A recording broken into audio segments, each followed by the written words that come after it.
A Venezuela acusa os Estados Unidos de tentarem tomar as reservas de petróleo do país pelo uso da força militar. A denúncia foi apresentada pela vice-presidente do regime venezuelano, Delcy Rodrigues, durante uma reunião virtual da Organização dos Países Exportadores de Petróleo, a OPEP. Delcy leu uma carta do ditador venezuelano Nicolás Maduro, que foi enviada para o secretário-geral da organização. Neste documento que foi lido na reunião, a Venezuela pontua que Donald Trump, presidente dos Estados Unidos, vem executando uma campanha de assédio e até de ameaças contra a Venezuela desde o mês de agosto deste ano. Maduro diz que o mundo inteiro conhece muito bem as consequências de intervenções militares americanas em países petroleiros. O ditador afirma ainda que as ações dos Estados Unidos colocam em grave perigo a estabilidade da produção venezuelana e também do mercado internacional de petróleo.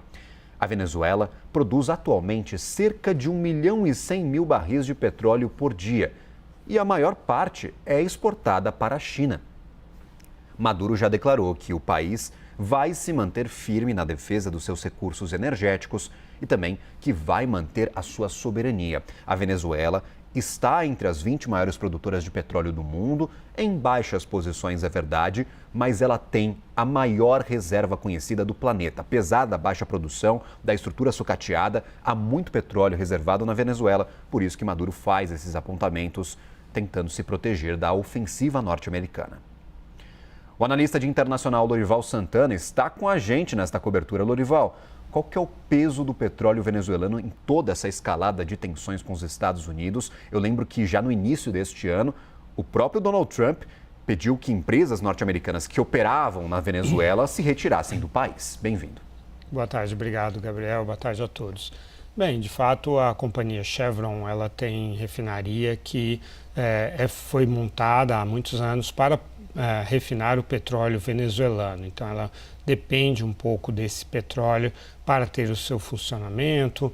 Existe uma rede de postos de gasolina chamada Citgo, que está associada à PDVSA. Existe sim interesse de exploração de petróleo venezuelano por parte de empresas americanas que recebem às vezes um waiver, uma licença provisória para fazer essa exploração, tendo em vista que a Venezuela, o petróleo venezuelano está sob sanções dos Estados Unidos e da União Europeia. Mas essa certamente não é a principal razão. A principal razão é a posição geográfica da Venezuela e a atuação política, ideológica e geopolítica do regime venezuelano, que é ligado à China e à Rússia, ao Irã. Esses são os seus principais aliados, sendo que a Venezuela está muito perto dos Estados Unidos, é um território muito grande e, além disso, ajuda a Cuba, a ilha de Cuba, outro regime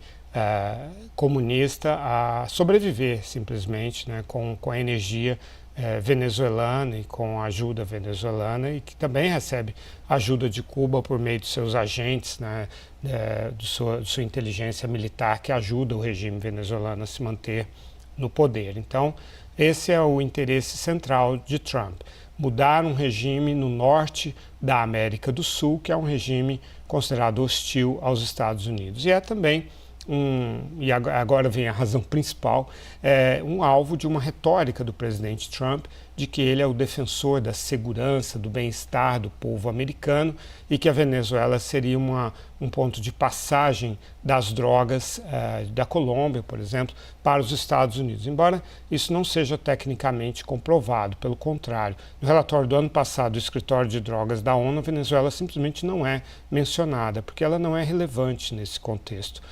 Calcula-se que apenas 5% da cocaína colombiana passa pela Venezuela antes de chegar aos Estados Unidos. Então é mais uma questão retórica, né? Os Estados Unidos encontram na Venezuela, ou o governo Trump, uma forma também de atender ao eleitorado da Flórida, que é um eleitorado muito importante, né? Um dos maiores, o terceiro maior eleitorado dos Estados Unidos. É um eleitorado do qual o Marco Rubio, secretário de Estado, tem interesse em utilizar no ano que vem, talvez como candidato ao governo da Flórida, se tiver o apoio de Donald Trump. Então é mais uma questão político-ideológica e, em parte, geopolítica também, esse interesse do Trump de demonstrar que os Estados Unidos podem projetar o seu poder sobre o hemisfério ocidental num contexto em que os Estados Unidos estão retirando, se desengajando da Ásia e da Europa, né? Deixando que a China ocupe espaço na Ásia Pacífico, que a Rússia ocupe espaço no leste europeu, e aí então ele demonstra que esta é a zona de influência dos Estados Unidos.